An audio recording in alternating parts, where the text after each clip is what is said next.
It is Tuesday, the 3rd of June, 2025, and I'm going to go down a couple of rabbit holes today. And if you want me to unpack these rabbit holes or these titles even further, I do have older videos on these topics. Some of them I made private, just because of going on Viva Fry and these other podcaster shows. I do still think obviously that I lose a lot of people when I talk about this stuff, and so if you don't want to listen to this stuff, then I totally understand. I respect that, and you don't have to listen in. But I will be sharing 44 government documents that discuss this being that have in the documentation this being a flat stationary Earth. This is not me saying it. This is not anyone else. I'm going to show you government documents, and because I think it's probably been a little bit over a year since I have, and I've saved a lot of these documents. So these are documents that I have verified myself. It's hard to find a lot of these because you have to go into the Wayback Machine, into archives, look at much earlier versions, or versions that are still out there and going on uncensored browsers. And so, why is it so hard to get this information? It's very interesting.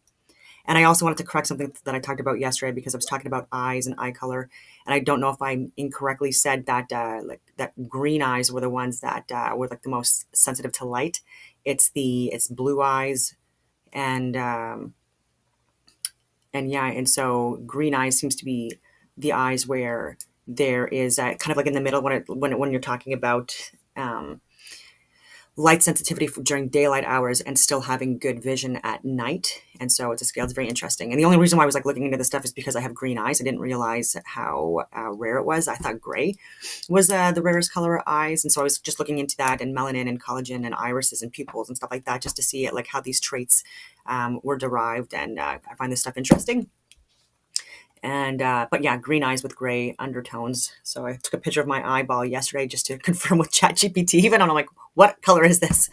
And so this is not from people that are saying it. It's from an AI assessment. So not that it matters. It's just about. It's just very interesting regarding um, what traits people have biologically that have assisted them in uh, being more efficient or utilizing the sunlight more efficiently in order to regulate the circadian rhythm and to heal, and to get exposure to things like vitamin D, which I think to be a hormone and not a vitamin.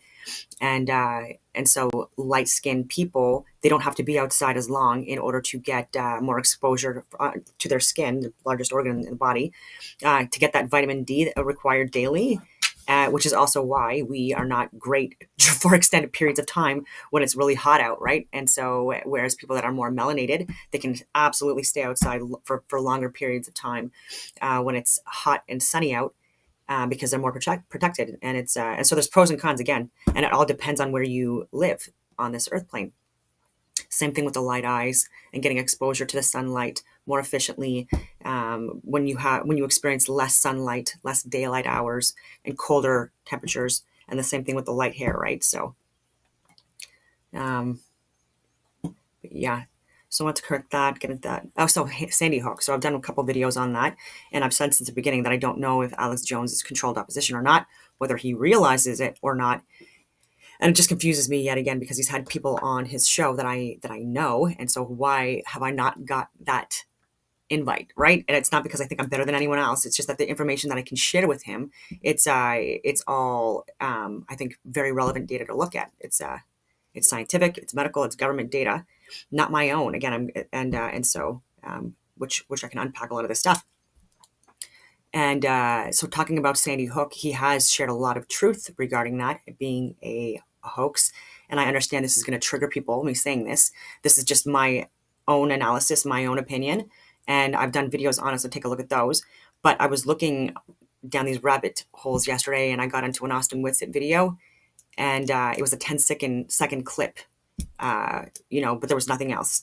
And so I was looking on his comments, uh, and I got hold of this guy, anyways, on his YouTube, not on his YouTube, sorry, on his Rumble account.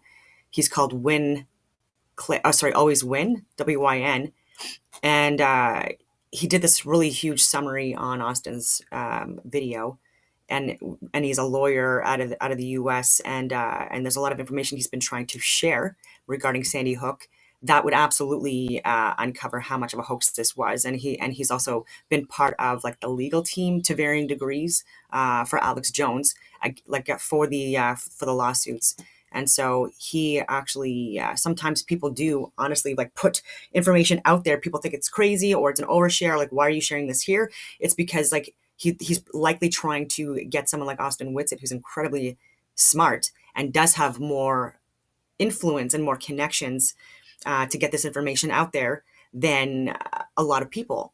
And so I understand that, because like, again, I've done that as well. Like I've tried to reach out to Viva Frei, it worked, and I'm grateful for that. I've tried to reach out to Dan Dix, Press for Truth, like even Roseanne Barr to varying degrees. Like literally everyone is, because they have larger platforms than me, more influence. And I think the information is important. I'm absolutely committed to the truth. This is not about fame or ego or money or any of that stuff, because I don't need it. And so anyway. So the Sandy Hook, I just want to give a video. Oh, I do that all the time. Like I'm not an editor, like a videographer expert or whatever. So I haven't watched this yet, but I've looked into his website that he also put together. It's alwayswin.com, Operation-Madcap, and Always Win is WYN. And yeah, so I've only watched a couple minutes of this, but it's Always Win. The Alex Jones Sandy Hook case summation. Let's dance. Anyway, let's see what he.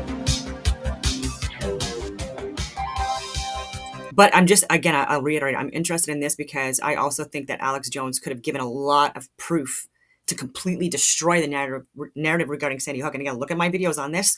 And so why was this not introduced? Why was this not introduced? And if it's because he didn't have access to it, then how did he get to that conclusion in the first place? Or why has he not reached out to people or asked for people to assist him with giving him data? Because I have so much footage. I name people. Like there's just so much out there, Alex Jones. And so call me. Call this guy.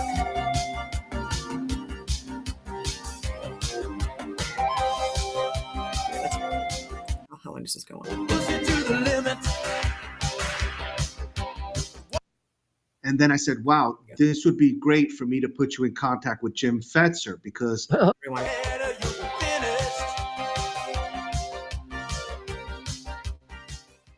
when you first came to me with this, we went through it.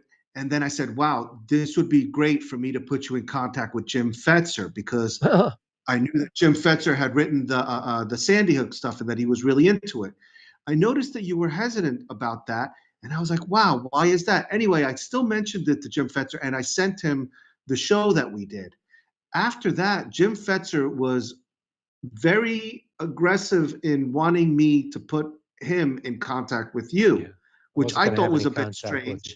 No, I thought that was a bit strange. So my question to you is, he must have suspected that you were onto him.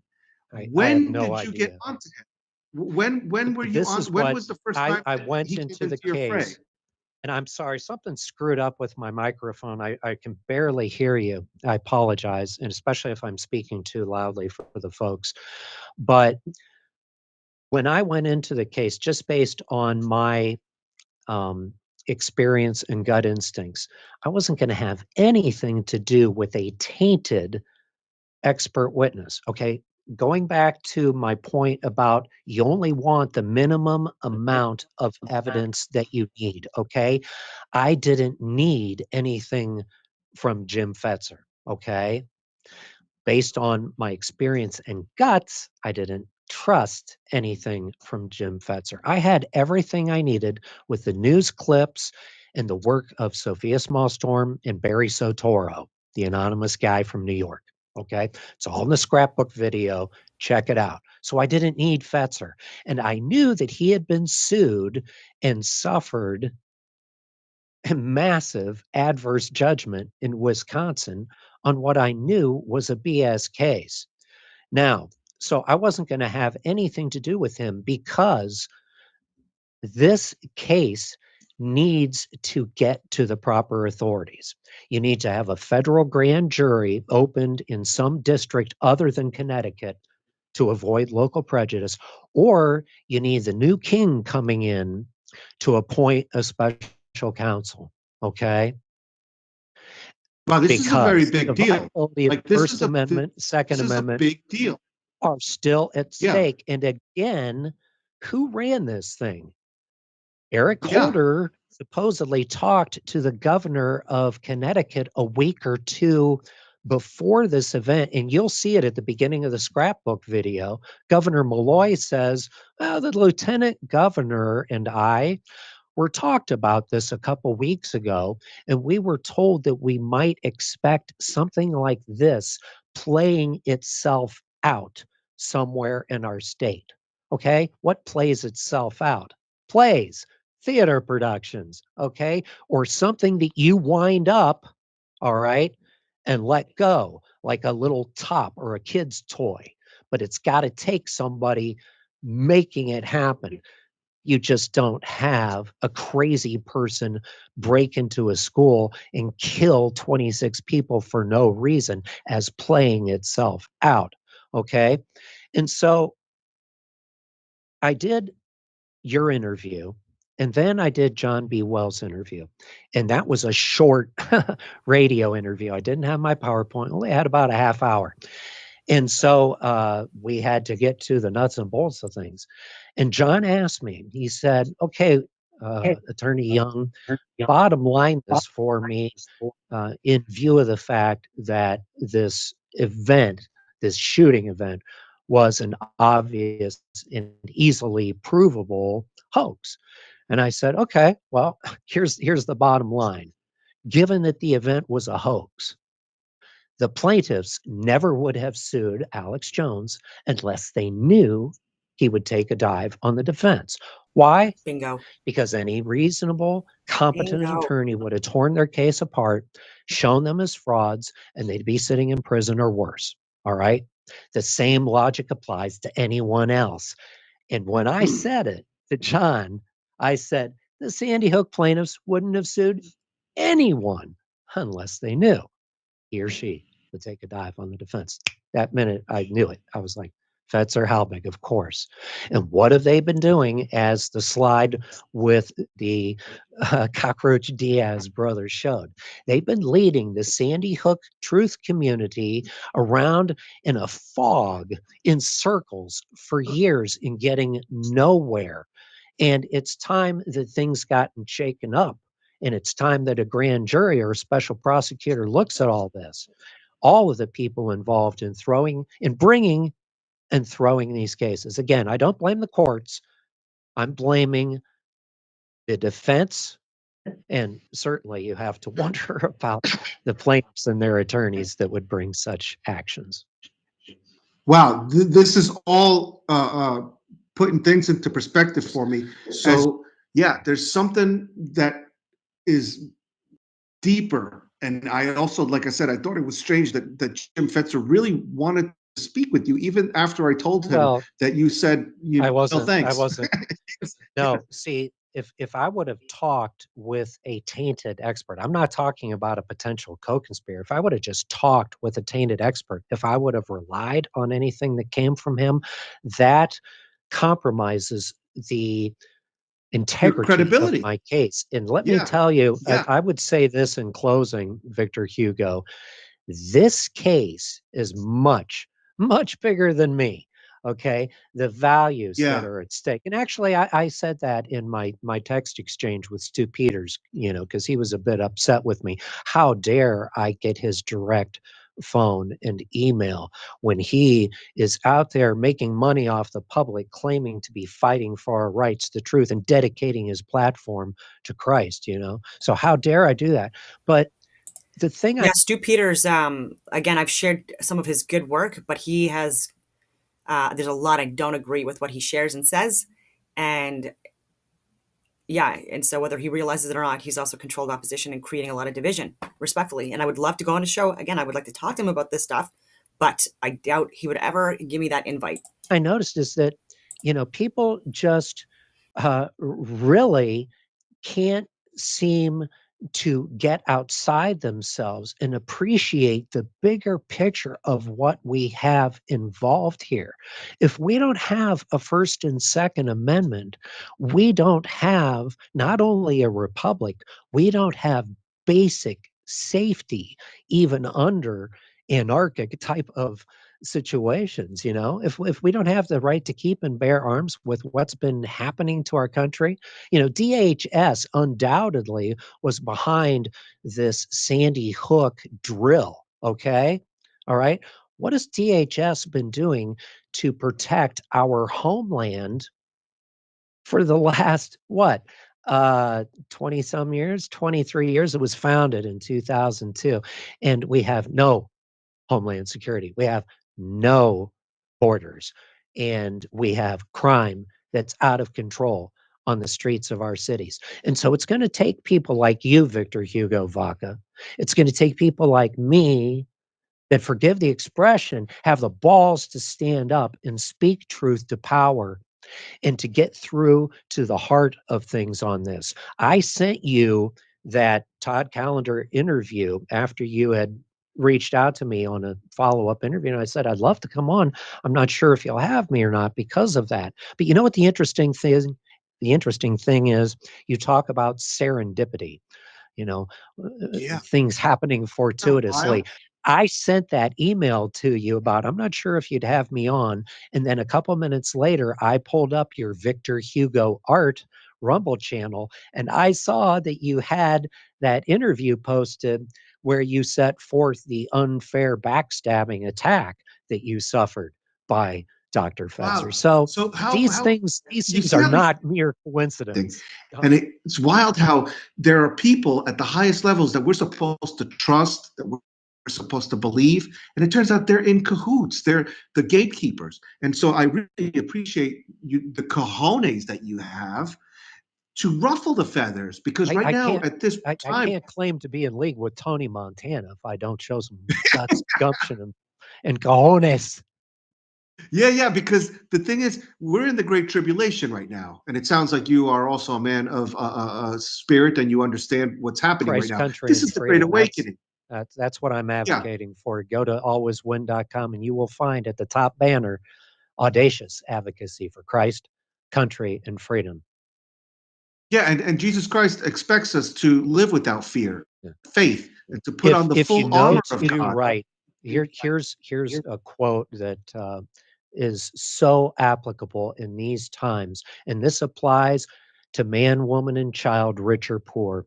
If you know to do right and do it not, it is sin to you. And that's James Yeah, 4:17. And my goodness, how that applies in this day and age, and especially when we have so many posers, quote unquote, leading the freedom movement.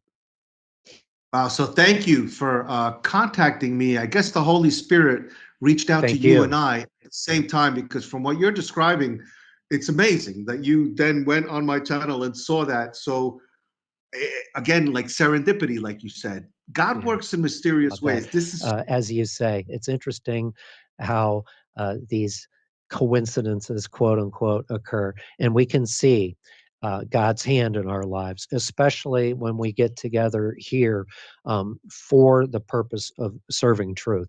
And truth is of the essence of Christ. I am the way, the truth, the life, he said.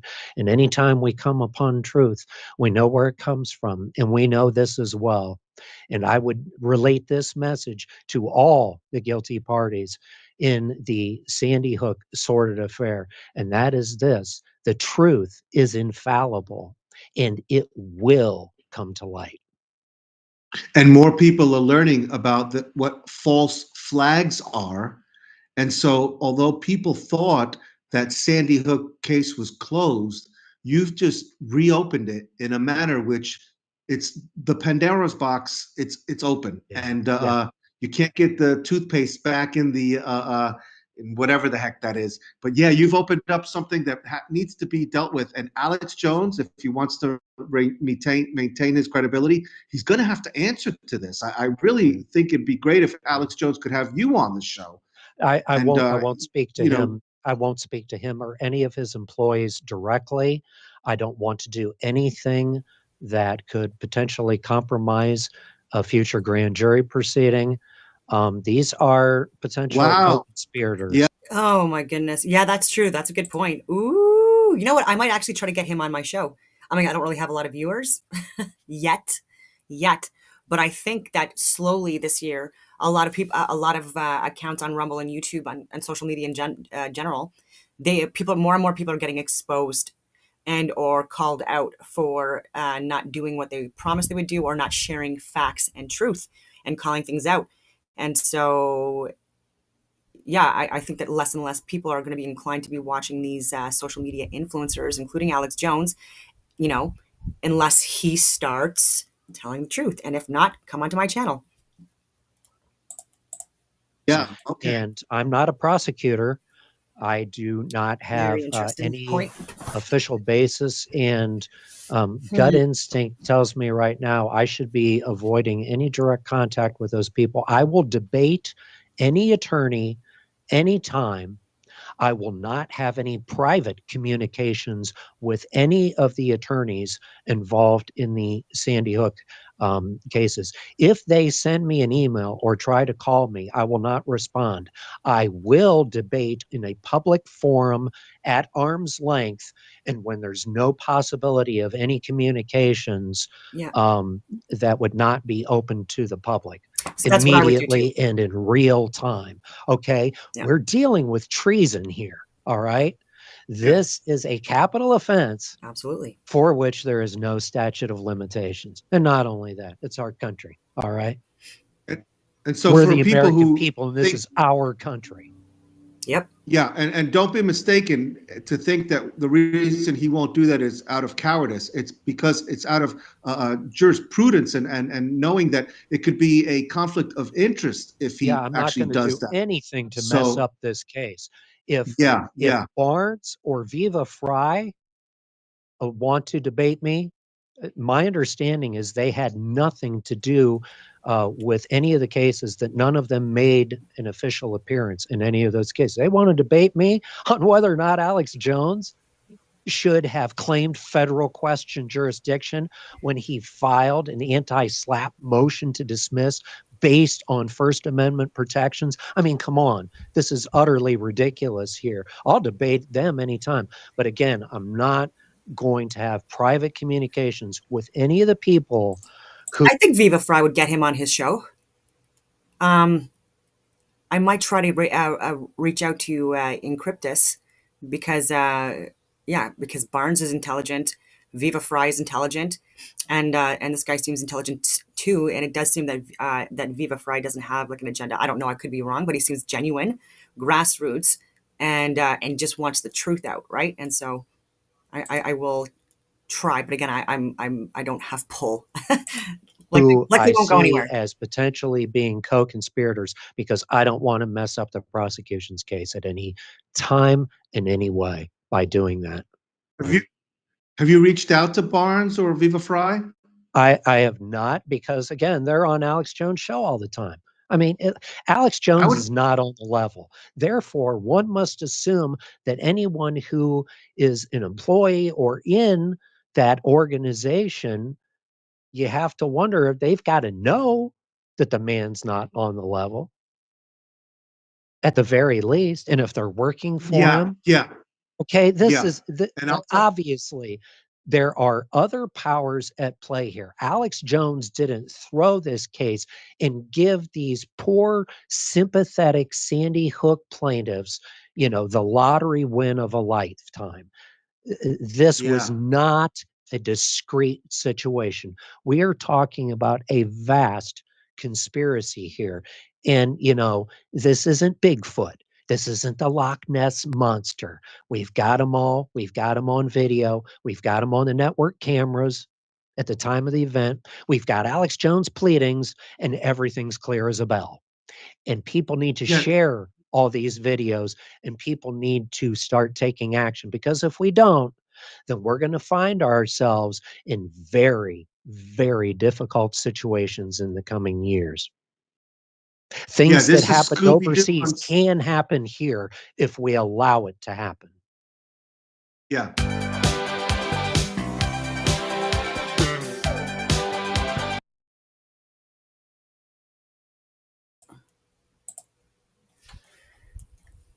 Okay, so that was very interesting. I'm actually going to reach out. Like I said, I'm actually emailing Agent Guru right now. Why am I so close to the screen here? And I'm going to give him a link to his profile on Rumble and see what I can do. But again, like, who am I? Like, and you know what? This might be too controversial. It would be a shame if he didn't want to put it on just because it was controversial. Because again, this is really good. This is really good information, right? And Viva Frei has such a good big platform, and it would really help get the message out there. Like, this stuff is really important to get out there, and if people are brave enough to, it's only going to help humanity, right?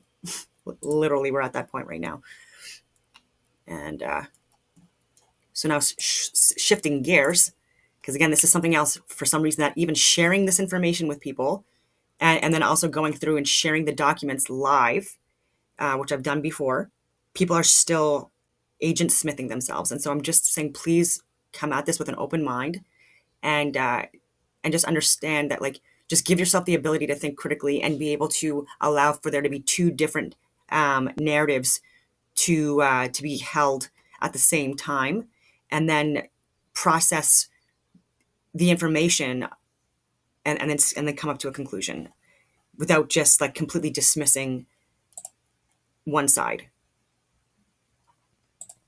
24 different documents. I can talk about Eudoxus again. I might at the end, because again, I do want to also do longer videos, especially early on in June, because I will be leaving for a little over a week, and as a content creator for Rumble, I need to do at least 30 hours a month, and yeah, which I will do.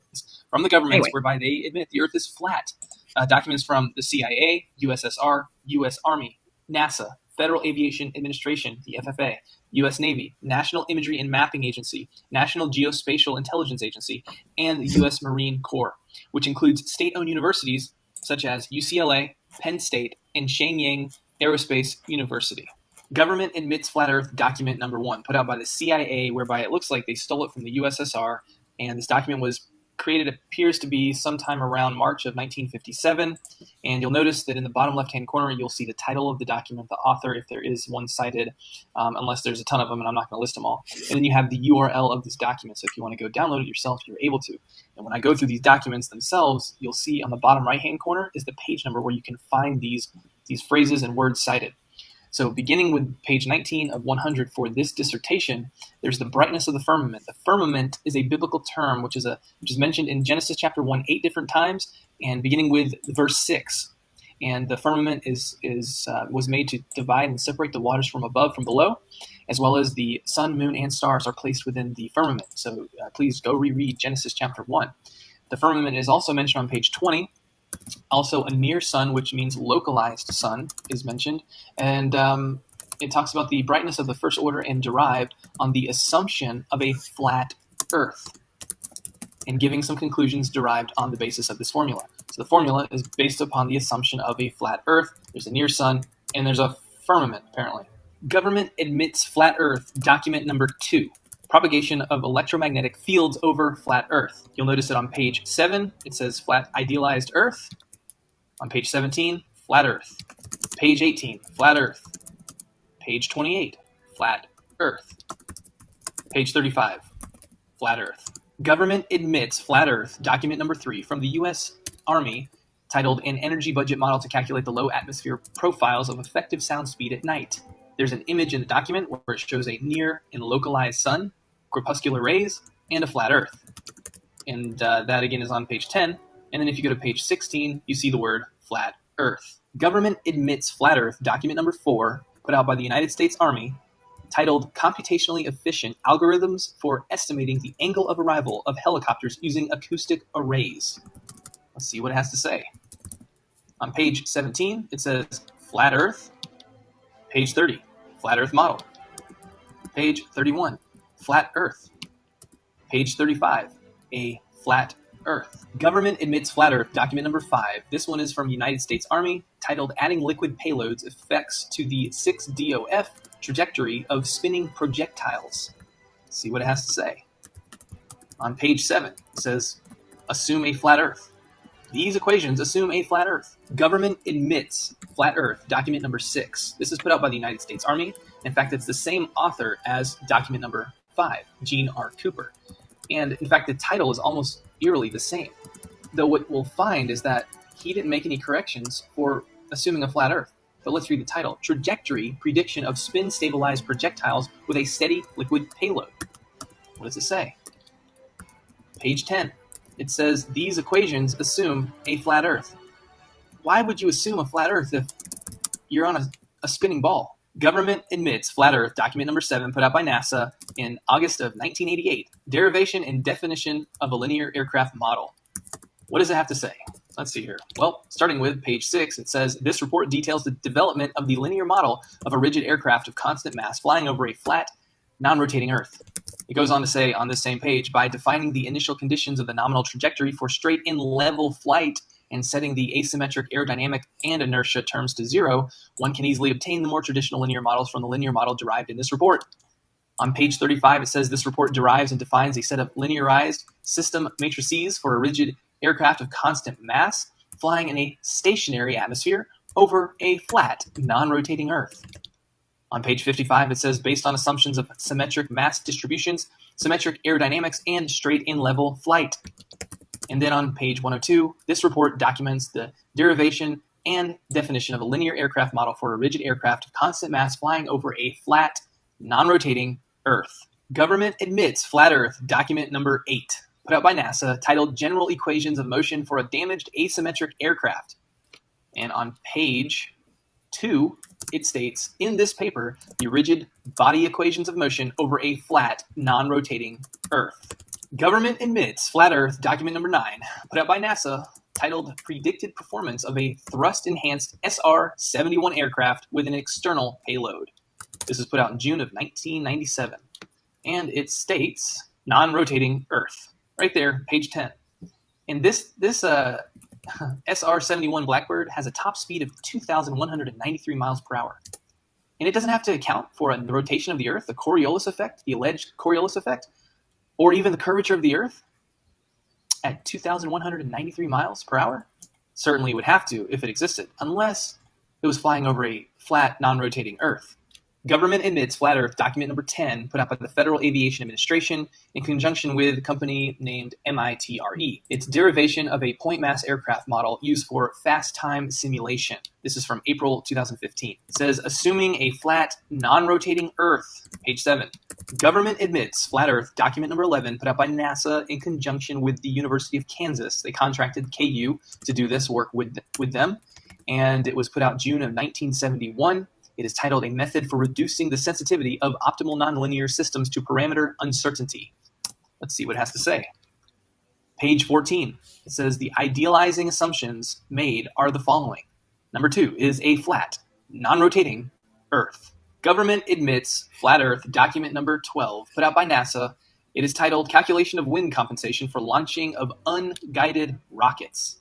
And on page 8 and 10, we have a diagram, as well as it states the missile position in space is computed relative to a flat, non-rotating Earth. Government admits flat Earth, document number 13, put out by NASA, December of 1987, titled User's Manual for Linear A Fortran Program to Derive Linear Aircraft Models. And it states on page 16, a rigid aircraft flying in a stationary atmosphere over a flat, non-rotating Earth. Government admits flat Earth, document number 13, put out by NASA, December of 1987, titled User's Manual for Linear A Fortran Program to Derive Linear Aircraft Models. And it states on page 16, a rigid aircraft flying in a stationary atmosphere over a flat, non-rotating Earth. Government admits flat Earth, document number 14, put out by NASA in 1988. In fact, it looks like to be an updated version from the document number 13 that I just went over. Same authors and almost the same exact, if not same exact title, which is User's Manual for Interactive Linear A Fortran Program to Derive Linear Aircraft Models. And it states on page 4, equations with stationary atmosphere and flat, non-rotating Earth assumptions. Same thing as in document 13, same authors, basically same title. They didn't make any adjustment. Going on to page 126, it states the same thing, stationary atmosphere and flat, non-rotating Earth assumptions. Doesn't look like they made a mistake with that documentation there. Government admits flat Earth, document number 15, put out by NASA, This was put out in March of 1972, and it is titled Determination of Angles of Attack and Sideslip from Radar Data and a Roll-Stabilized Platform. What does it have to say? Well, page 2, it states the method is limited, however, to application where a flat, non-rotating Earth may be assumed. If it's limited to that assumption and the Earth is a spinning ball, then this document is garbage unless the Earth is truly flat and non-rotating. Government admits flat Earth, document number 16, put out by NASA. It's titled U.S. Standard Atmosphere. What does it have to say? Well, on page 22, it says for the accuracy required in this document, it suffices to treat the surface as an ellipsoid whose flattening ellipticity. That means they had to flatten the globe. Why would you have to do that? For accuracy, maybe because the Earth is flat. Government admits flat Earth, document number 17, put out by NASA in December of 1991, titled An Aircraft Model for the AIAA Controls Design Challenge. And what does it have to say? On page 13, it states the flight dynamics of a rigid aircraft flying in a stationary atmosphere over a flat, non-rotating Earth. Government admits flat Earth, document number 18, put out by NASA. This was in December of 1978, titled Investigation of Aircraft Landing in Variable Wind Fields. And what does it have to say? On page 14, it states the aircraft trajectory model employed in this study was derived based on the following assumptions. A, the Earth is flat and non-rotating. Government admits flat Earth, document number 19, put out by NASA, titled A Mathematical Model of the CH-53 Helicopter. And it states on page 25, the helicopter equations of motion are given in body axes with respect to a flat, non-rotating Earth. Government admits flat Earth, document number 20, put out by NASA, titled Development and Validation of a Piloted Simulation of a Helicopter and External Sling Load. Well, what does it have to say? Well, on page 6, it states a general set of nonlinear rigid body equations of motion for both the helicopter and external load determines the motion of each vehicle with respect to a flat, non-rotating Earth. It states on page 37, the equations of motion for both the helicopter and the external sling load are developed in body axes with respect to a flat, non-rotating Earth. On page 48, it states the terrain is generally flat. Government admits flat Earth, document number 21, put out by NASA and the U.S. Air Force in conjunction with research provided by Georgia Tech. And it is titled Atmospheric Oscillations. What does it have to say? Well, on page 13, it states a model frequently used is that of a flat, non-rotating Earth. Also states the most one can profitably simplify the problem is to consider an isothermal atmosphere, plane level surfaces, and a non-rotating Earth. Government admits flat Earth, document number 22, put out by NASA, titled Stability and Control Estimation Flight Test Results for the SR-71 aircraft with externally mounted experiments. And what does it have to say? Well, it states on page 18 and 19, if you put them together, because there's a break in the paragraph, it states, these equations assume a rigid vehicle and a flat, non-rotating Earth. Not very safe for a vehicle that travels at a top speed of 2,193 miles per hour. Government admits flat Earth, document number 23, put out by NASA in May of 1988, titled Flight Testing a VSTOL aircraft to identify a full envelope aerodynamic model. And it states, motion over a flat, non-rotating Earth, page 9 of 18. Government admits flat Earth, document number 24, put out by NASA. It is titled Singular Arc Time Optimal Climb Trajectory of Aircraft in a Two-Dimensional Wind Field. What does it have to say? It states on page 2, in our minimum time to climb problem, the aircraft is modeled as a point mass of the flight trajectory is strictly confined in a vertical plane on a non-rotating flat Earth. Government admits flat Earth, document number 25. This is put out by the United States Navy, and it is titled Studies on Instabilities in Long Baseline Two-Way Satellite Time and Frequency Transfer, including a Troposphere Delay Model. And what does it have to state? It states on page 2, it shows a graphic which shows stations on equal level ground, both ground stations on the same flat plane. And then on page 6, it states assuming a flat Earth and the straight line of sight. Line of sight, just so you know, line of sight does not apparently exist when you're looking over the Earth. And I'm going to get to that in another document pretty soon. Government admits flat Earth, document number 26, United States Army. It is titled Scale Insensitive Detection Algorithm for FLIR Imagery. What does it have to state? It states that in other scenarios, only the range to the center of the field of view and depression's angle is known, so that a flat Earth approximation provides the best estimate. That is page 6 of 22. Government admits flat Earth, document number 27, put out again by the United States Army, and it is titled User Manual for the Microsoft Windows edition of the Scanning Fast Field Program version 3.0. What does it have to say? Well, it says on page 45 of 47, this model works over a flat and non-turbulent atmosphere. Government admits flat Earth, document number 28, put out by the United States Army, titled Path Loss Measurements in a Forested Environment at VHF. And what do we have to find in here? But it states on page 8, flat Earth, page 16, over a flat Earth, page 17, over flat Earth, page 18, over flat Earth, page 19, over flat Earth, page 20, based on flat Earth theory, not a theory, it's fact. Page 23, over flat Earth, page 25, flat Earth, page 26, flat Earth, page 35, over flat Earth, over flat Earth, stated twice. Government admits flat Earth, document number 29. This is the U.S. Air Force who contracted Brown University to put forth a document titled Review of Sound Propagation in the Lower Atmosphere, documented in May 1955. So what does it say on page 18? It says, in most of the topics to be discussed, the problem is to describe the sound field in a region of atmosphere above a flat Earth. And then it goes on to cite, in page 208, cite a document, an article that was written in 1954 in Physica XX, and it is titled The Extension of Summerfield's Formula for the Propagation of Radio Waves Over a Flat Earth to Different Conductivities of the Soil. So you may want to research that one a little bit further. Government admits flat Earth, document number 30, put out by the United States Army, entitled Beacon Position and Altitude Navigation Aided by a Magnetometer. And it states on page 11, it says that the first is the Earth fixed coordinate system, which is fixed to the Earth with a flat Earth assumption. And just check out the diagram that they have associated with it. Are you serious?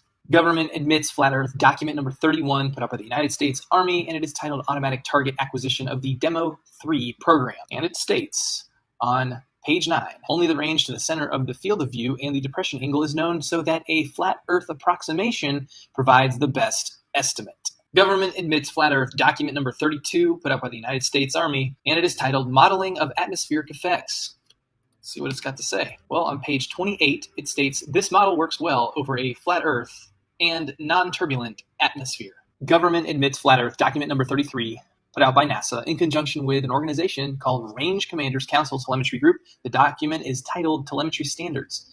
This organization, Range Commanders Council, their mission is dedicated to serving the technical and operational needs of U.S. test, training, and operational ranges. The RCC provides a framework wherein common needs are identified and common solutions are sought, technical standards are established and disseminated, joint procurement opportunities are explored, technical and equipment exchanges are facilitated, advanced concepts and technical innovations are assessed, and potential applications are identified. Their vision is the Range Commanders Council, RCC, will promote credible change to meet Department of Defense, DoD, test and training requirements while promoting the common good of its members and enhance sharing and interoperability of infrastructure and resources. And so apparently they've got a lot more than just NASA who they serve. They serve the Department of Defense, the Air Force, the Navy, the Army. That's who's at least listed here. So back to the document, which is telemetry standards, on page 172, it states, although the equations for the two-ray model can be rather daunting, in its simplest form, one uses flat Earth trigonometry to compute the difference in path lengths between the direct and reflected signals. You don't use flat Earth trigonometry if you're on a globe. Government admits flat Earth, document number 34, put out by NASA in conjunction with UCLA, that's right, the University of California. This was put out in 1993, and it is titled Approximate Optimal Guidance for the Advanced Launch System. And it states that the equations of motion for the zeroth order problem of flight in a vacuum over a flat Earth are presented. That's page 32 of 164. And then on page 43 of 164, it states, in this section, the three-dimensional equations of motion are reduced for flight in a great circle plane, the XZ plane, over a flat, non-rotating Earth. And then further states below, it says equations of motion representing flight in a vacuum over a flat Earth. Government admits flat Earth, document number 35, put out by NASA in October 1995, and it is titled Flight Simulation Software at NASA Dryden Flight Research Center. And it states on page 4, this structure, with both flat and oblate Earth versions, has successfully supported more than 50 different aircraft. Apparently it also has a flat Earth version. And in most cases,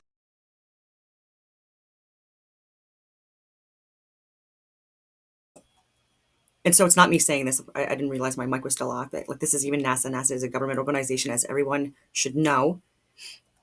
And I will share again just a few of the documents that I'm talking about. What is going on here? Huh? It's not even. Let me see if I can. For some reason now my other browser is not able to get viewed. Can I not share this? Okay, hold on. I'll keep, actually, see if I can actually just copy and paste. Because I got this right out of my folder, because these are some of the documents that I shared, or sorry, that I saved. And I just want to see if I can just pull it up on my Chrome. Okay, so here's an example of one. And it took me a while to get this because, and this is from Joseph R. Milletta, February 2001. And I had to get access on an uncensored browser. And I had to go on the Wayback Machine to get this. Like, this was completely archived and not accessible. So that is one. And even in the title, it says it. And this being a stationary plane. Again, this is not me saying it. Even Eudoxus, who I've referenced so many times, like I really think that people need to get into, like, even his interpretations of what the planets were, right? He didn't believe that these were physical objects. He believed that these were ethereal luminaries that were in a crystallized, contained environment that were perfect, and they were traveling on circular ring paths within this cosmos, whatever you want to call it, above us within a contained environment, and the Earth being stationary and not a luminary. And each individual orb or luminary was self-illuminating and not having reflected light from other luminaries. And so, again, I went on this tangent. I hope people can come at this stuff with an open mind. I know how it sounds when, like, the view is since birth, basically, like, it's been wrong, in my respectfully. Okay, so I have to another one. This is another one they were talking about. NASA reference publication 1207. And again, you have the 1, the 2, the 0, and the 7. And so let's just see here if I can even search. Sometimes you can't just do the keywords. It doesn't come up. Then you have to go all the way down in order to get to it, which is lame. Here we go. So, summary: this report documents the derivation and definition of a linear aircraft model for a rigid aircraft of constant mass flying over a flat, non-rotating Earth.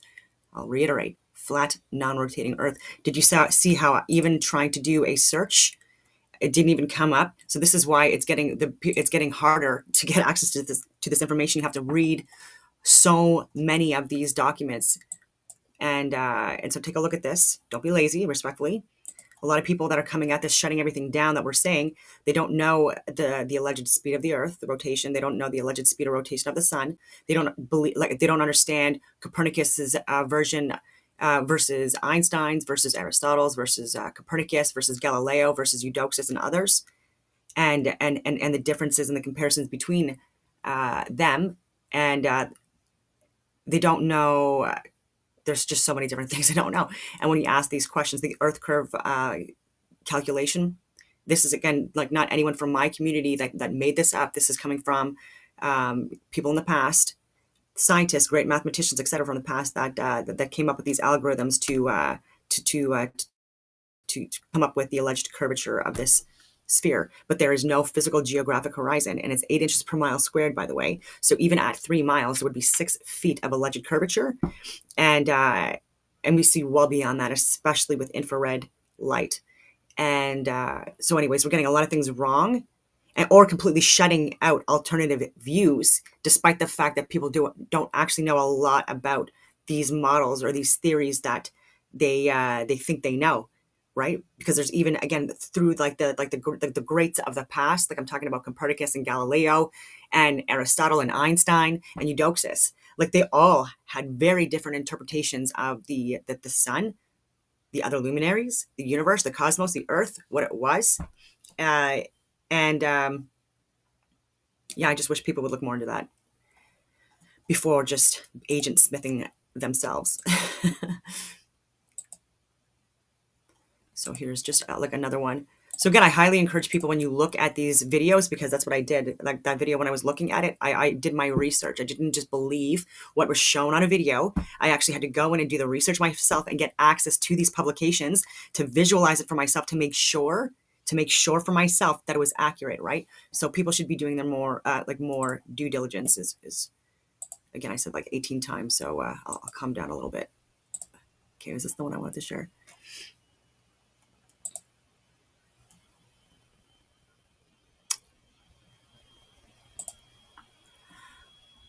Oh, this is Law Office of Arwen Young.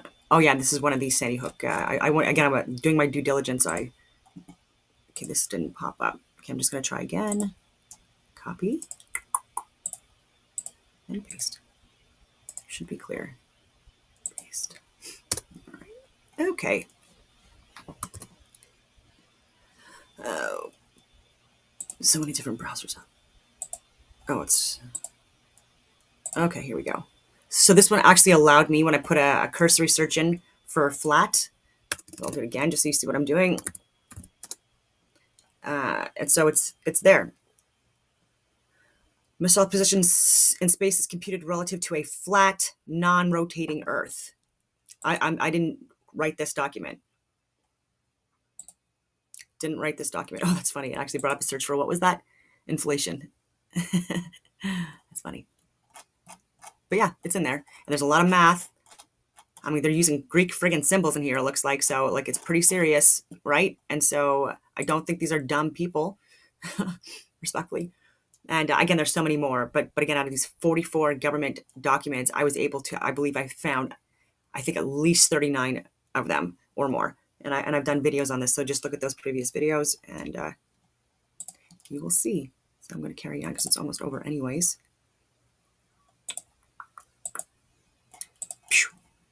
I don't know why I did that. Flat Earth, 6 degree of freedom equations of motion are used. How would that be unless the Earth is flat?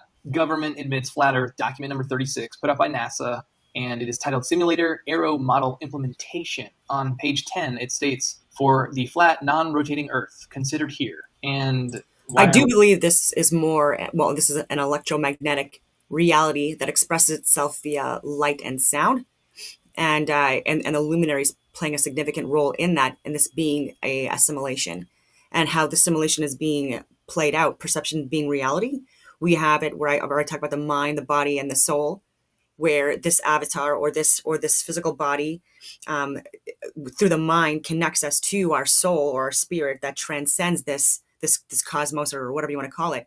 And that connection, or that super brain, that connection of the claustrum that that sits kind of in the center-ish of the brain, is what again, which is what connects that even the mind to or the consciousness to this earth plane, and multi-dimensional earth plane.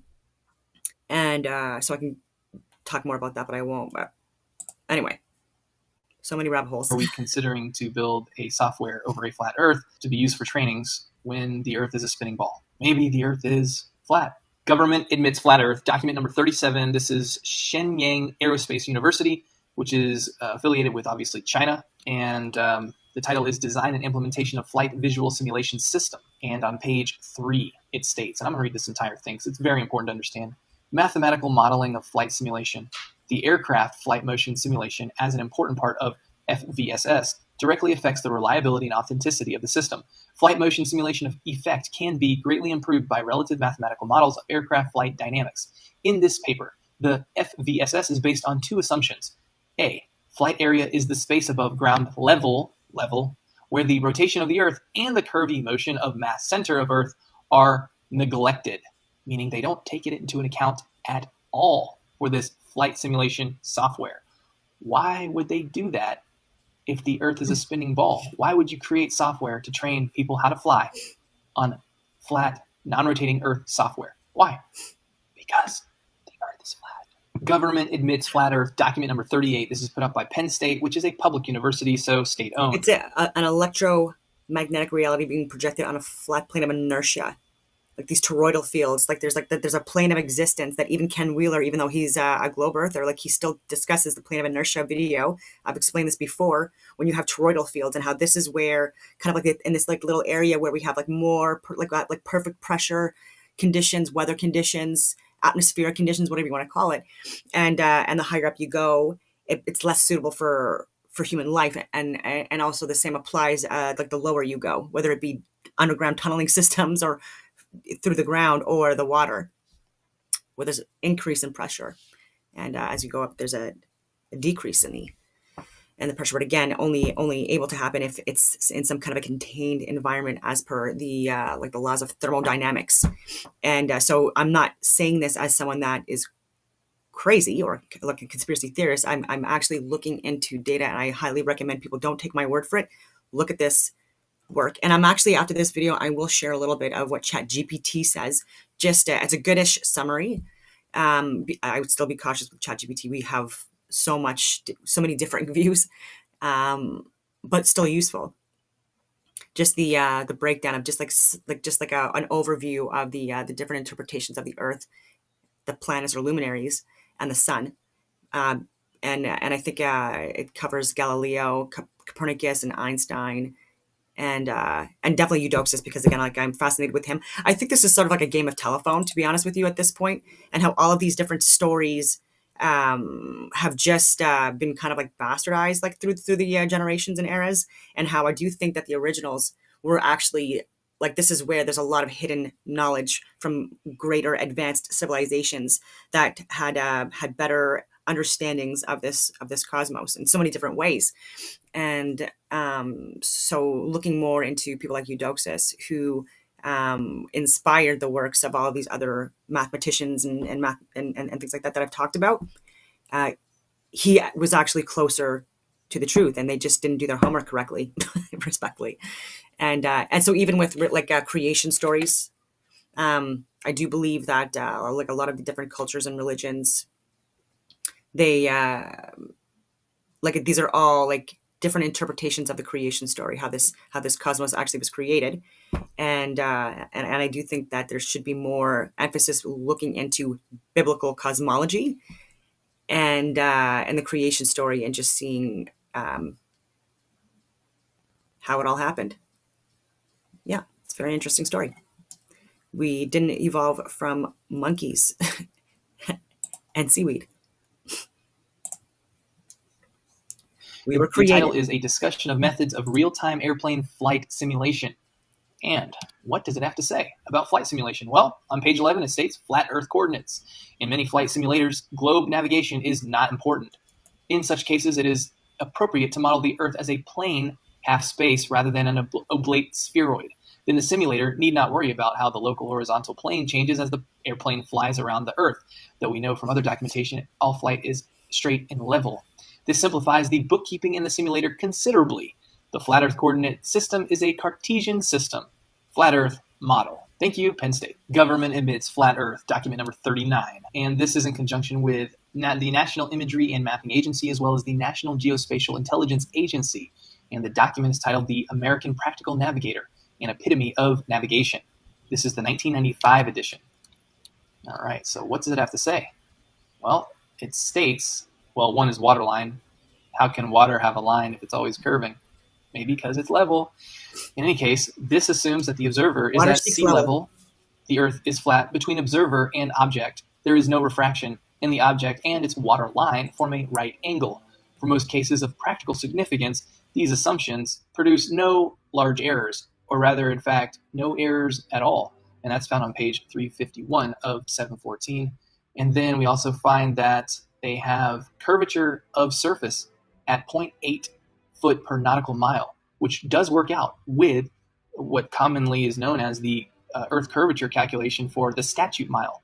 For the statute mile, it's 0.666 foot per statute mile for the curvature of the surface, but for nautical mile, it does work out to 0.8 foot per nautical mile for the curvature of the surface. So apparently they're using the same spherical trigonometry that flat earthers are using to prove that the Earth is not a globe. And that's found on page 355 of 714. And then this definition, I think it was very interesting. It's called backshore. The part of a beach which is usually dry, being reached only by the highest tides, and by extension, a narrow strip of relatively flat coast bordering the sea. Flat coast. Page 573. And then we also have line of sight. Now this is a very interesting definition. Line of sight, the straight line between 2 points which does not follow the curvature of the Earth. The only way that this apparent definition works out would mean that you're only looking up in the sky, never looking straight out over the plane of the Earth. Because if you were, then you would be following the curvature of the Earth. Thereby, it's no longer the line of sight.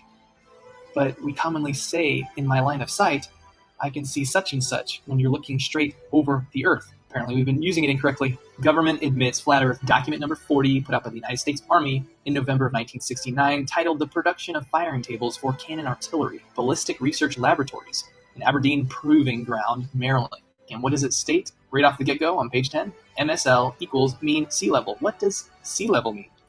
Well, sea level. It is the level of the sea's surface used in reckoning the height of geographical features such as hills and as a barometric standard. And then what is the definition of level? But a horizontal plane or line with respect to the distance above or below a given point, a position on a real or imaginary scale of amount, quantity, extent, or quality, having a flat or and even surface without slopes or bumps at the same height as someone or something else, give a flat or even surface to, begin to fly horizontally after climbing or diving.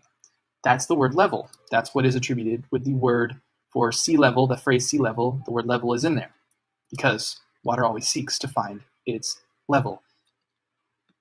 And okay, so now, interestingly, in this document, it does state on page 22 and 34, rotation of the Earth. That phrase, rotation of the Earth, is cited 3 times between pages 22 and 34. However, an equation based on a theory, particle theory, is not a proof for rotation of the Earth. For each of the 3 variables for the rotation of the Earth in the theoretical equation, the number 0 can be plugged in without negatively impacting the entirety of the equation. Thus, it's just a variable that has no bearing within the equation. And here was an interesting graphic on page 110. It shows a horizontal range in meters. On the far right, the 1 is chopped off. Somehow that happened, but it's 12,000 meters. That represents 7.45 miles and would be representative of 37-foot drop if the Earth is a ball. But Earth curvature is not necessary for calculating ballistic artillery. They put it on a horizontal range, no curvature. Government admits flat Earth. Document number 41, put out again by the United States Army, April 2016, titled Field Artillery Manual Cannon Gunnery. What do they have to say? Well, no rotation of the Earth. That is standard conditions. No rotation of the Earth. That's on page 175. However, it does state on page 192, theory of rotational effects. But we understand if we look at the word theory in the definition, it is a supposition or a system of ideas intended to explain something, especially one based on general principles independent of the thing to be explained.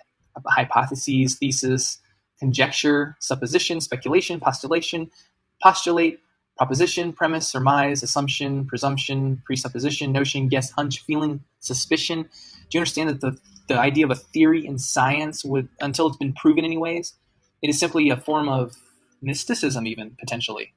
So this idea that they want to throw in the rotational effects in this document has no bearing because they admit that it's just a theory, a supposition, a speculation, a postulation. It's not a fact. So, and this is interesting too. The M198 howitzer has a maximum range of 14 miles.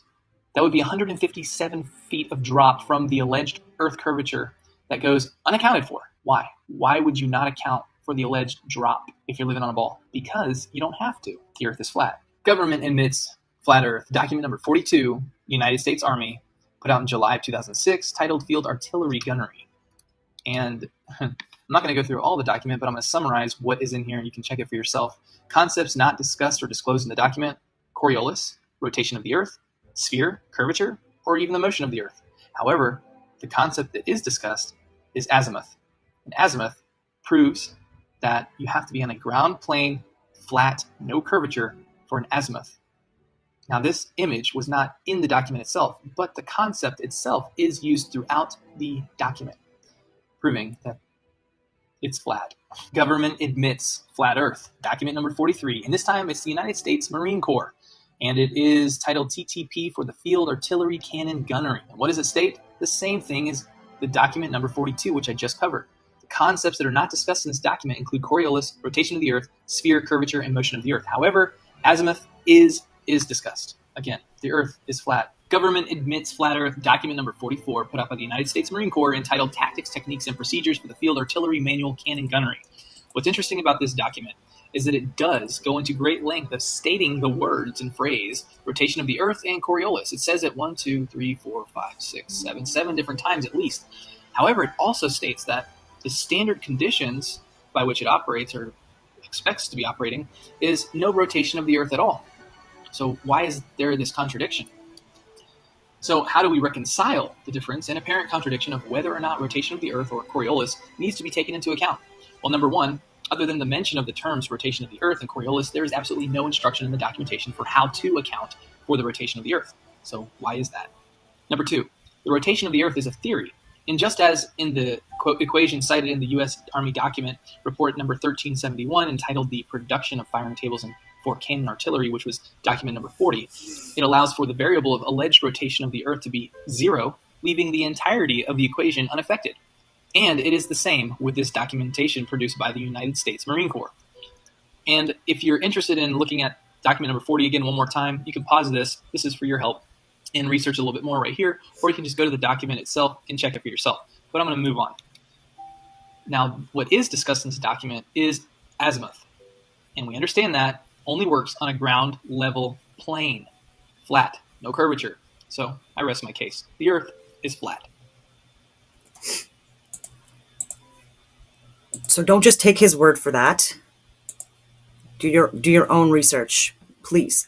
And I do want to share just a few more things, just because the reason why I find this so important and to get this as close to the truth as possible and accurate and provide receipts. I'm trying to provide receipts here. I feel like I have already, but I'm going to give more receipts just to consider. You don't have to believe this, but if you're just able to even just consider even looking at this, like I think that it's going to help, right? Respectfully. And so the reason why I'm sharing this is because a lot of people are talking now about possible meteorites coming and hitting Earth, like a huge impact zones, and could possibly wipe out huge areas and cause tsunamis and earthquakes and all these things. And it's just very interesting that this narrative again is getting further escalated. And then people now are talking about like the Earth poles shifting and going into other directions and stuff like that when we're not moving. So this is important. There are people that are very influential social media. Very influential social media influencers. That sounds redundant to me, but and they get so much right and they share a lot of good content. But when it comes to this stuff, like I feel like there's a possible bias that they're not looking into. And so again, this is another distraction. And knowing the truth, we could possibly prevent things like this from happening if we expose it before it does possibly happen, right? And in order to do that, we have to come with receipts, like I'm sharing, like government documents, mathematical models, that stuff. Observable evidence, repeatable, observable, measurable data. And so that people don't get duped. They're going to be like, oh, yeah, no, it's not some kind of a friggin' meteorite. It's possibly something from friggin' Raytheon, some kind of advanced high power energy explosive device that they're going to blame possibly on a meteor. I don't know. And which could possibly lead to like coastal, like tidal waves, tsunamis, very high ones too, depending on how strong these explosive devices are. And again, if they're blaming it on natural occurrences or space meteorites and stuff like that, it's we've lost the plot. I don't think that this is real. I don't think that would be true at all. And so, is there a conspiracy there? Yes, I absolutely think there possibly is. And also with like these possible volcanic eruptions happening under like in the water, these are also possibly some that were created or designed by man as part of like a waste removal depository or whatever you want to call it. or like energy generating sources. And these erupting also could lead to like further disaster, right? If these were erupted, and could cause, again, possibly cause like water events, other events as well. And if there's any kind of like EMF type activities that happen, power outages, blackouts, etc., after these events, it would just be very interesting to me as well. And oh yeah, I was going to show the receipts. I want to show you. Yeah, here we go. It did come up. So this is the what I was talking about. This is from Globe Earthers, and this is the Pythagorean proof of curvature for a ball with a radius of 3,959 miles and a little less than 8,000 miles in diameter, with a circumference of approximately 24,901 miles, or approximately 40,000 kilometers. And again, when a lot of Globe Earthers, and again, I have the utmost respect, I'm just saying, can you just possibly consider looking at this data that debunks your theories and your models and all of that stuff? Because anyway, and so there would necessarily be like the curve at these distances by virtue of like the alleged claims that were made regarding the size, the radius being a little less than 4,000 miles in diameter, a little less than 8,000 miles a little less than 8,000 miles in diameter, a little less than 4,000 miles in radius, and the circumference, like I already said. And so even at 3 miles, there would be allegedly 6 feet of curvature, and that has been completely debunked, proven wrong. At 10 miles, there would be approximately 66.68 feet of curvature. And we've seen windmills, we've seen oil platforms and other platforms, and even ships, etc., on the ocean well beyond these distances. And I've shared a lot of videos of that. And then you've got Crow 777 for the infrared technologies that are used that really you see even further. And because this is an electromagnetic reality projected on a flat plane of inertia. So at 100 miles, a lot, like 1.26 miles, 9.41 feet. That's a lot. That's a lot. Okay, I'll stop sharing that. And I'll shut that down. And then I just wanted to share the ChatGPT conversations. I'll be thorough on this.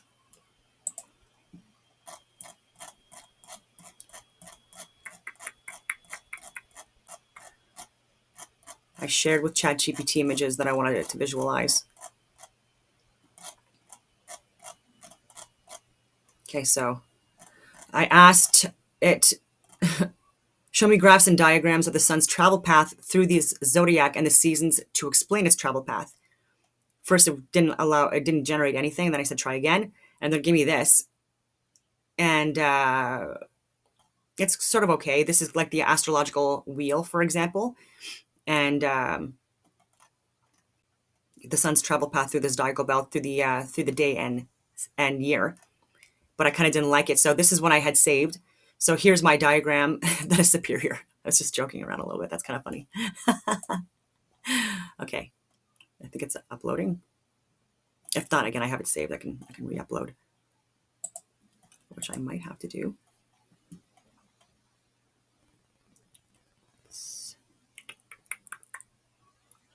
I just have so much data on my computer that it's so hard to find these things. I thought I would be able to pull it up. Oh, here we go. And it's fine. It's fine. You got it. So this is the sun's travel path, which is how we all know our sun signs or astrological signs. And throughout so many different civilizations and regions of the earth, there have been these signs and sine waves. I don't think that's an accident, or astrological signs that are assigned certain characteristics and stuff like that, and certain deities and prophets and gods that are named after these signs or images in the sky as well. These fixed stars, these fixed luminaries that are the ones that travel in an like east to west directions, circular ring paths above us in the sky. And I'll get into what Eudoxus says as well, but because I'm rambling on. So on or around the 20th of March of every single year, depending on if it's a leap year or a non-leap year, the sun enters into Aries out of the constellations or the zodiacal signs, and that's where we have equal amount of day and night in the sky, whether you're in the northern or the southern regions of this earth plane. And then and then the sun travels from Aries into Taurus, and then we start spirits, and you see this on the chart, right? Actually, and I'll also show here, this is the Tropic of Cancer, which is where like the sun's travel path is closest. That's the closest ring to like the north or the center of this earth plane. And it's 23.4 degrees north latitude of the equatorial ring on this earth plane. Again, whether you're a flat earther or a globe earther, like this, these are facts, or these are what is being taught and observed actually. And then you have the Tropic of Capricorn, which is 23.4 degrees south latitude of the equatorial ring, where the sun's travel path, like that's the furthest south latitude the sun travels. And so regardless of, again, where you think that the sun is and all of this stuff, I don't think it's 93 million miles away. So again, look at that as well. So if you didn't even know the distance of the sun, the alleged distance of the sun to the earth, then I would just give a little bit more credence possibly to just even listening to what I'm saying and looking at what I'm sharing before completely dismissing it. And I think it's important now, right? Because if there's some kind of like a staged and planned alien invasion or meteorite striking friggin' Earth or whatever, and these are all man-made by the supranationalist elite Bilderberg, Bohemian Grove groups, right? Then there's going to be a lot of mass suffering and harm at the hands of these organizations. And if they're not held accountable and called out for a lot of things they've already done, where they've lied about it and caused a lot of suffering and death already, then I don't know. So anyway, so these are, if you look at the Earth plane, so even if you're looking at like a top-down view of the Earth, it could anyway. So so even within the zodiacal belt, like the sun is limited within its travel path, and so are the other 7 original planets or luminaries or wandering stars. And there's so many different accounts of people sharing this throughout the world in various eras. And then ascribing people certain like for example, I'm Capricorn because I was born on the 29th of December, and again that's because like that's when the sun is in Capricorn.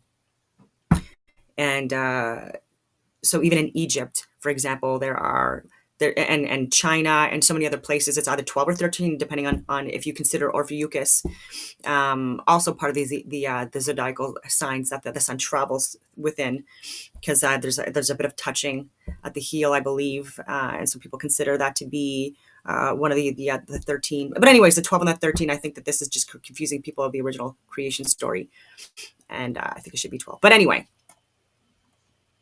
the moon 13. So if you're looking at the solar calendars, 12. If you're looking at the lunar, then it is 13. And I already gone down so many tangents. Okay, yeah. So on or around, so not on or, well, yeah, on or around the 20, is it the 21st or the 20th of June this year? Yeah, the 20th of June.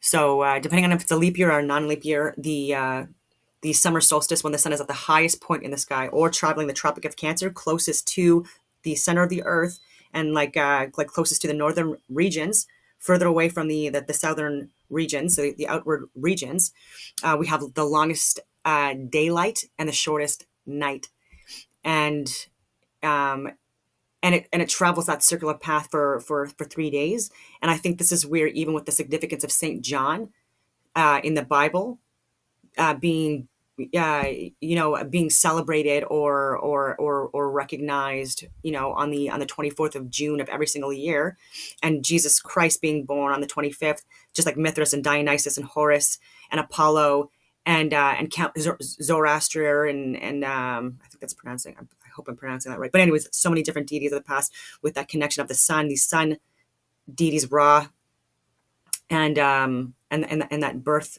period. But I'll get to that because I'm going all over the place. And so Tropic of Cancer, for 3 days, the sun travels the Tropic of Cancer path, where we have the longest days, shortest nights in the northern regions. And then this from the highest point in the sky, I'll just go back to the picture here so I can just show it. The highest point here, it starts its descent from the highest point. So ascending and that now descending. And then we start experiencing from the highest point slightly shorter days, still very long days, but slightly shorter days, longer nights as it enters into Leo and Virgo, and then Libra. So depending on if it's a leap year or non-leap year, the 22nd or the 23rd of September of every single year, we have again equal amount of day and nights because the sun is traveling back outwards towards the equatorial ring, which is further away from the center than the Tropic of Cancer, even if it's a top-down view from the globe. So anyways, and equal amount of day and night in the northern and southern regions of this cosmos, and then starts the fall, right? So the sun starts to fall after Libra, and then we have Scorpio and Sagittarius, and then on or around the 21st or 22nd of December of every single year, we have the where the sun is at its lowest point, or traveling the Tropic of Capricorn, furthest away from us within the northern regions, where actually, fun fact, 90% of the human population actually resides, and the lowest amount of daylight, the longest nights, the coldest seasons too, and Saturn rules over Capricorn and Aquarius too, by the way. But as the sun enters into Capricorn, this is where we have the winter solstice, and then for 3 days, the sun's travel path is around the Tropic of Capricorn, and then slowly on or around the 25th of December of every single year, the sun starts its ascent, so rising again, and then we slowly start experiencing longer days, shorter nights as we travel through again Aquarius, and then Pisces, and then Aries again, where we have spring, and then again where the sun's travel path is going again towards where it is at the equatorial ring, equal amount of day and nights in the northern and southern regions, and then the cycle repeats. And so just like the astrological wheel, and the sun does this on a daily basis, traveling through the zodiacal belt, and an annual basis consistently, and the moon and the other luminaries do as well. And so I just thought that was very interesting. And then I'll get into my Chat GPT.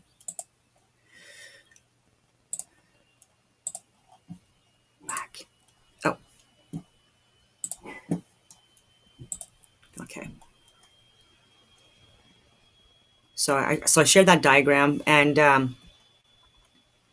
it was saying it liked that the sine wave shape for solar declination.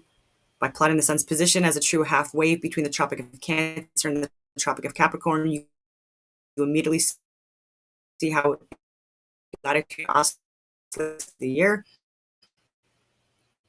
And so it's saying the same things that I did. Degree segment of the zodiac along the horizontal axis of the wave clearly shows how the sun enters Aries at the vernal. Yeah, so it's going on. Same thing in the thing.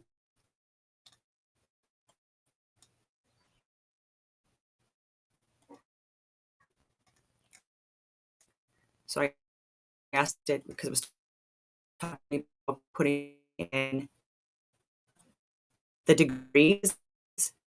And so when the sun is at its lowest point or furthest away of Capricorn, that's where it's at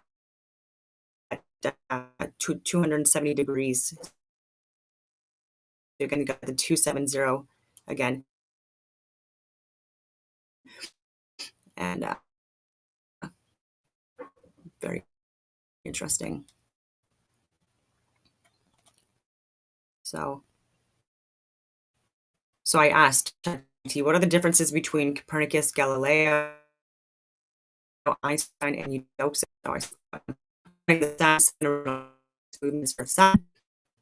So Eudoxus Tennessee, 55 BCE.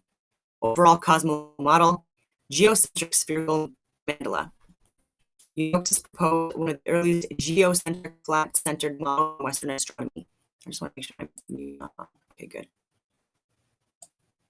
He imagined the universe as centric, homocentric spheres, each sphere one celestial object. In his system, all celestial bodies, Sun, Mercury, Venus, Mars, Saturn, plus fixed stars are embedded on a set of rotating spheres whose centers coincide with Earth.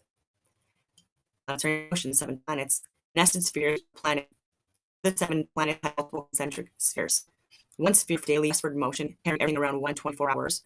One or more additional spheres whose combined rotations produce the observed rotary loops and changing brightness. So again, I don't subscribe to everything that he's saying. I'll get into his interpretation more because he explains it better at the end here. Without any from me. Conception is sphere centered on Earth, simply circle Earth at a rate of 1 degree per day in the zodiac. The sun travels approximately 15 degrees per hour, or 30 degrees every 2 hours. And again, this is the sun's travel path, and how we get the approximate 24 hours in a day is the sun's travel path, apparent travel path above us, traveling from east to west in these concentric rings, illuminating non-physical illuminating. I'll get to that. Again, this is from Euclid, and to me, it like observable, repeatable, measurable. And Copernicus, 1473, some of his mind of his works, heliocentric with circular orbits, so just geocentrism, or very near the center of all planets. So Earth being one of the planets orbiting the sun, restoring, and this is because of restoring because it became a lot later than Nikolai, or no, yourself, but angle motion through the so anyway, summer comparison. So entered geocentric. Copernicus was sun-centered, heliocentric. 16th century. Galileo adopted heliocentric Copernican with empirical support by who? Anyway, Einstein, space-time centered, massive bodies, curved space-time orbits are geodesics. Like, again, the game of telephone. So most have 7 planets. Planets on nested homocentric spheres about Earth. Copernicus, planets, Mercury, Saturn on circular orbits around the sun, plus epicycles. And then he said, again, it's just annoying. Same orbits as Copernicus, but proven by telescope observations. Like, this is actually not a fact, like at all. And even with Johann Kepler and Tycho Brahe, like work was stolen by people that tried to, again, propagandize like this, that what they were trying to push out there, which NASA has like really reinforced, and Disney and Paramount, and anyway, Operation Paperclip. Anyway, Einstein, same planets but orbit according to general relativistic geodesics, small corrections to Newtonian ellipses. They try to use big words to try to confuse people. Retrograde speed variations achieved via combinations of multiple concentric spheres. And so even with the sun's travel path, just to even to get that like the 15, sorry, that get that 24-hour rotation or movement that this, like the circular path, it does like about us, because it's not actually it's anyway, on its smaller ring, it would have to travel slower in order to get that same approximate distance, and then the average would be obviously like at the equatorial ring area. That would be like the more optimal location and timeline. But then the further out you go, because I believe it to be like the Tropic of Capricorn being a bigger ring further outward, and so the sun would have to travel necessarily faster in order to achieve that approximate 24-hour a day movement. And so the sine waves would be different. And then when you look at the analemma that even globe Earth models have, like it's literally on the globe itself, the analemmas, you'll see that it's a smaller analemma up top, and then a larger one at like for the Tropic of Capricorn. And so this would prove that. And I've also discussed this on ChatGPT to verify, but like because it would have to necessarily, that would equate to that it being a longer distance, of like further distance. Yeah. Earth Sun relationship. Sun orbits Earth on a different sphere. And then this was Copernicus. Earth orbits Sun once per year. Axis tilt gives reasons. Showed observation proofs, phases of Venus. Yeah, the Earth must move around the Sun. Like, no proof. Sun's mass curves space-time. Earth follows free fall geodesic around Sun's curvature. They're trying to sound smart. Seasons, solstices, equinoxes. Seasons caused by properties of Sun sphere motion about Earth. And then Copernicus, seasons due to axial tilt of Earth's orbit around Sun. Again, they're trying to confuse you. Confirmed tilt via observations of sunspot latitudes over the years. Seasons still explained by tilt, but gravitational potential time dilation also enters precise modeling of Earth's motion. Yeah, cool. Key evidence innovation. It's measurable, observable, repeatable data. It's the fact that anyway, theoretical synthesis, uniform circular motions via spheres. Sun at center. Telescopic discovery, as if they didn't have advanced technologies in the past that blow these technologies out of the way, these telescopes they were using. And there's so many different artifacts and runes that are being discovered throughout the world that are proving just how advanced these energy systems were, these advanced civilizations and technologies and infrastructure.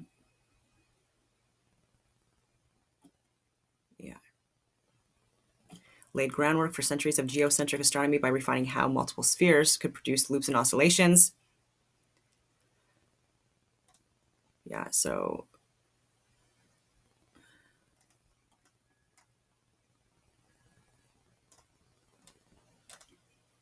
they give a diagram here to give the different comparisons.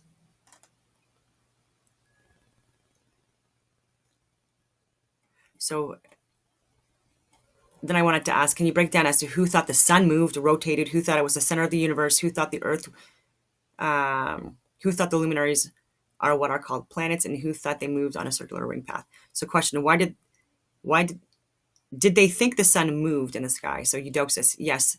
On Eudoxus geocentric spheres, the Sun's sphere carried it east to west around Earth once per day, plus an annual motion through the zodiac. This is confirmed. This is measurable, observable, repeatable data. Like, you can just take a look for yourself. Copernicus, no, not truly. Copernicus reinterpreted the Sun's apparent motion through the zodiac as Earth moving around a stationary Sun. However, he still described the Sun as going through the signs from our vantage point. So he was saying that the Sun wasn't moving. And so what is it? Did they think the Sun rotated on its own axis? No explicit account, of course not. He did distinguish self-rotation of the Sun. He meant uniform sphere rotation carrying the Sun's position. So no, Copernicus did not have observational evidence for solar rotation.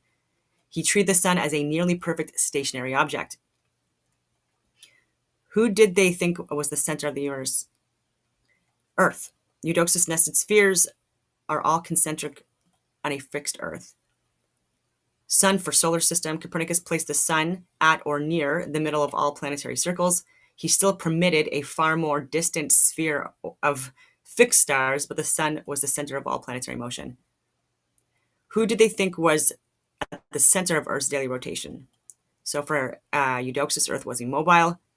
Eudoxus did not propose Earth rotates. Instead, all spheres revolve around it every 24 hours with Polaris at the center. And if you look at time-lapse videos that have been shared, you can actually see like these concentric circular ring paths that these fixed stars, these luminaries, travel on these circular paths, whatever you want to call it. And I believe it's via electromagnetism, cymatics, ethereal fluid, as Eudoxus liked to call it. I'm sure he's closer to the truth. Yes, but reclassified. Copernicus still called them planets, but he redefined planet to mean a body orbiting the Sun.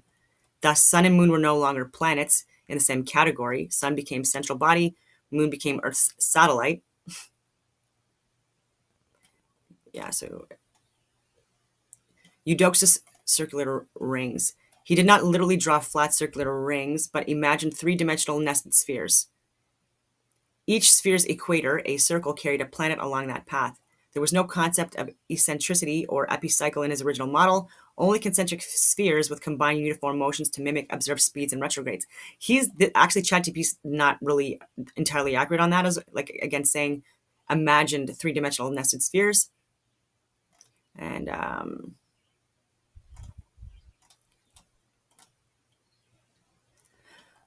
I just want to clarify that first. I'm going to go back. So what did Eudoxus say about the sun and planets? He said they were not physical objects, but rather luminaries.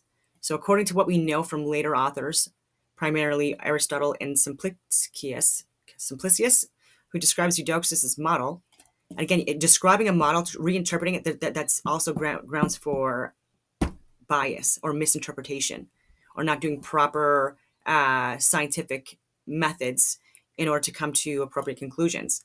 And so I think these guys were just not great at their jobs, and they were possibly recruited to be in these positions to create or support a false narrative that where these people could profit and monopolize on exploitation. It's really freaking annoying. But anyway,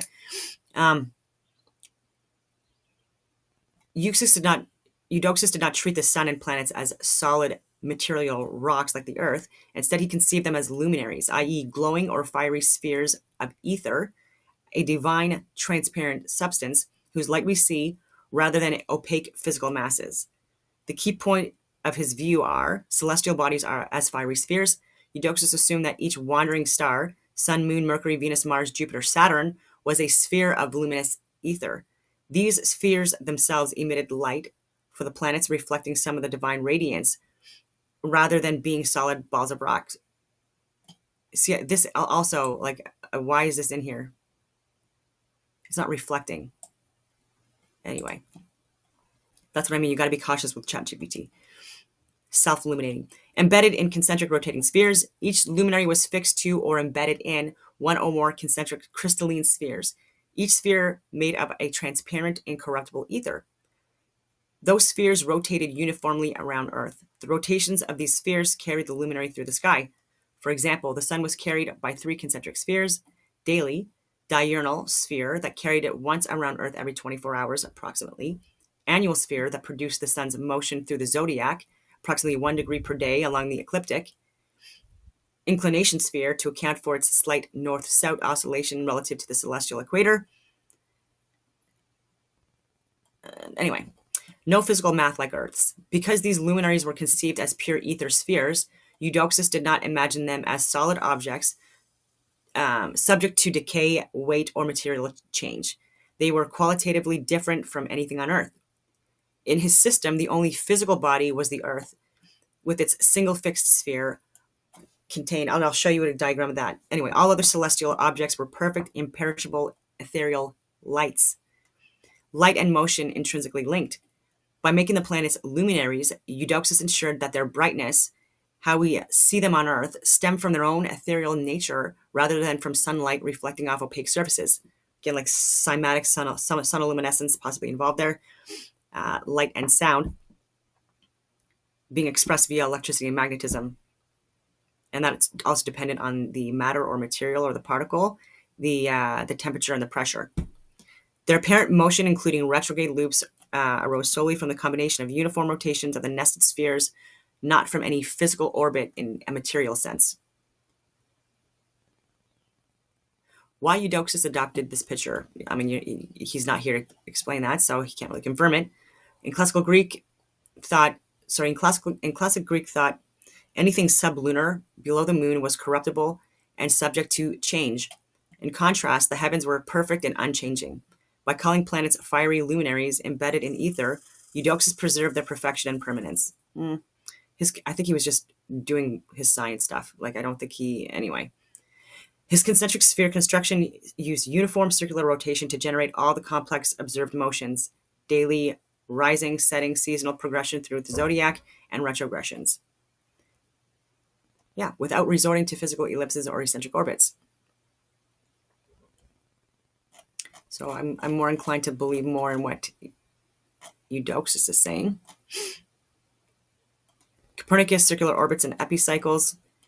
Copernicus regained the aesthetic of pure circular motion by putting the sun at the center, but he still needed small epicycles because his circular-only assumption could not match observations perfectly.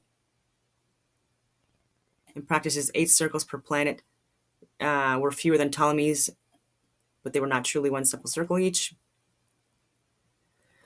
Although Galileo didn't formulate a new planetary model mathematically, his telescopic evidence, yeah, using curved lens. He talks about Kepler.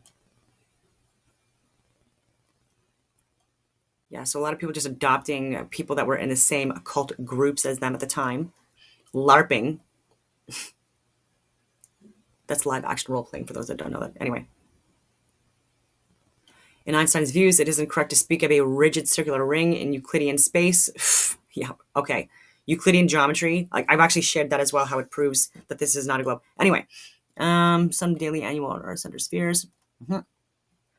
Copernicus' sun nearly stationary, at center of solar system. Appears to move through the zodiac only by perspective. Sun's rotation, not addressed. Sun idealized as perfect, no rotation needed. Center of universe. Earth's daily motion. Earth spins once per day on tilted axis. Again, this is incorrect and debunked, and not how we get the 24 hours a day. Mercury, Saturn, including Earth, Sun no longer a planet. Moon is Earth's satellite. Galileo, Sun also stationary, center of planetary orbits. Appears to move in zodiac only because Earth orbits. Again, Earth is stationary. They are traveling above us within this environment. Center of universe, solar system, Sun telescopically confirmed. I don't know what that means. I mean, I do, obviously, but yeah, so they're alleging that we spin approximately 1,060 miles per hour in order to get that 24,901 like miles per day, like the circumference, like the sun's travel path, like that's how it's broken down, and sun's rotation, and so it necessarily rotates above us, and the Earth is fixed and stationary.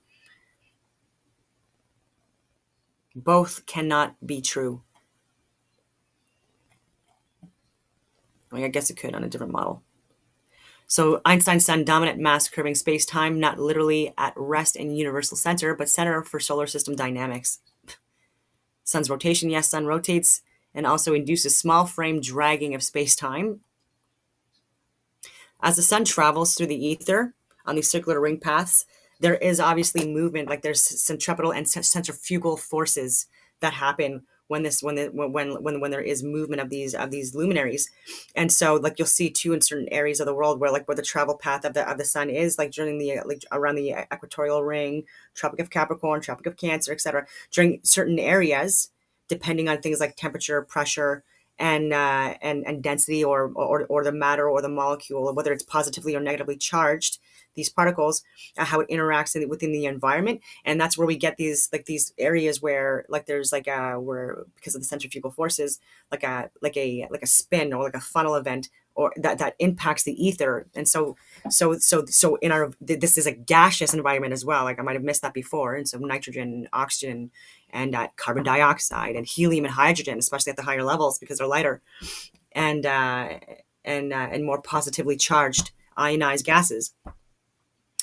And so where there's like different concentrations, based on like the various compositions of the gases within certain environments, there could possibly be again like hurricane seasons, cyclones, etc. And so even with tidal waves as well, with the movements of the luminaries, these electromagnetic luminaries, especially the sun and the moon, also impacts tidal waves, or waves rather, like the ebb and flow is what I mean by that as well. And but fresh water is not impacted by that. There's no ebb and flow for like freshwater water systems, right? Like this is like very saline solute, like a whatever you want to call it, diluted, saline rich environment, richer environment in the water. And so with the ebb and flow, I think that has to do with like that, like the material that's within, like the matter, the particles, and the density and the pressure and the temperature. Because if it was frozen water, for example, like that's based on temperature as well, then like you wouldn't obviously have it. It would just be stuck, right? You wouldn't have any of that. So I'm going on all these tangents, but so again, there's inconsistencies with all of these. I wanted to share another image just to share like the travel path where I can explain it a little better. And I could use the Alex Gleason model, or even like the astrological chart and just explain it from there. Let me see here. Just going through my list of images. Again, this is just for a frame of reference. I find it it's much easier to explain things to people when there's a visual representation. And it's really hard to find this even on my own searches. And that's why I like to save things when I find them. Okay. This is good enough. And again, this is redundant. So my apologies to people that have seen this before a million times. Just for newer people on the channel. So this is the Gleason map. And again, this is like, if you just look at this as a top-down view, and just looking at the sun's travel path, right? You don't have to look at the land masses, anything like that, and discuss the sizes of the continents being different. Like I'm aware that Google Earth, and Peterson's projection map and Robertson's projection map and all these maps like that we've seen, like even archived maps, like these are all just like, nothing is entirely perfect. There's no map that we're going to get that is going to be completely perfect. There was another thing I wanted to share as well. But so you'll see here, the Tropic of Cancer, how it's laid out, and look, at other models. And this is the sun's travel path. Again, it's closer to the center here. Again, even if this was a globe, this is a top-down view. So yeah, this could be some kind of it could be some kind of I don't know, like the contained environment could be some kind of a cosmic egg, like people like to say. There's a lot of visual representations of people describing it as such from so many different advanced and ancient civilizations. And so I'm open to that. And so, yeah, but irrelevant here. And so like the center here, northern regions here, the Tropic of Cancer, sun's travel path, where it's at 23.4 degrees north latitude of this equatorial ring. And so I'll just show you here. This is what it is. Equator. And so when the sun's traveling this ring path, this is where in the northern and southern regions we have like what we call the equal amount of day and night. And we experience that during the spring and fall or autumn equinoxes. And then the Tropic of Capricorn, this is where some people, again, they like to friggin' lose it at this point, which I don't understand why, but this is the Tropic of Capricorn ring right here, where the sun is at 23.4 degrees south. Again, it's right here on the map, 23.4 degrees south latitude of the equatorial ring or travel path that the sun takes. And so I hope that helped a little bit with just giving like a better explanation than I can give without giving this visual representation. And I'm going to give one more just from, like I was saying, ancient peoples from the past have also described the Earth as such. And this is also something that I confirmed with ChatGPT and with DeepThink and other AI systems, and through like a ton of different books, obviously, like archived research, and then a lot of reading into this and research to back up what I'm also sharing. But again, I'm just letting you know, like I put a considerable amount of effort into trying to find good data to share, and making sure that it's correct. So when you look here at these different interpretations, like from Greek ancient times, the Navajo, again, this looks to be some kind of a contained cosmos that's where life exists, sort of like at the flat plane of inertia, almost like a snow globe. Again, this is like being a physical interpretation of an electromagnetic simulation, to be clear, that is intelligently designed and created, an intelligently designed clock that only moves because of the luminaries, and specifically the sun and the moon, but especially the sun. Babylonian, you've got Meza, Japanese, Persian, like more ancient civilizations, Vikings. These are all in historical texts, scripts, scriptures, statues, artifacts, literature. Mayan, here's NASA right here, but you got Mayan, Incan, Hebrew, even shoal underneath, some kind of a contained pressurized gaseous environment with the luminaries within being projected on a flat plane of inertia. Celtic, Chinese, Australian, some kind of a mother goddess, a symbol of fertility and love and rebirth and fertility. I don't know if I already said fertility and growth of the seasons and stuff like that, holding the luminaries. It's very interesting. And it looks to be some kind of electromagnetic, like the hair looks kind of like almost like electricity running through. Yeah. So I believe the moon to be electric and the sun to be magnetic more. Anyway, Slavic, Chumash, Roman, Islamic, Masonic, Egyptian. I've already talked about Sumerian, but yeah, like some kind of contained cosmos or cosmic egg or whatever. And I thought that was very interesting. There's a lot of books out there on that. In fact, I think even on my laptop, some of them are nestled on it, or were. Astrological world cycles. I don't even fully subscribe to everything that's in this book either. Like I've also like made notes and compared with other books. Just anyway. So I think I've gone on a lot of tangents and shit, a lot of information for people to consider. And so on that note, I will leave it at that. And I hope that everyone has a wonderful rest of your day.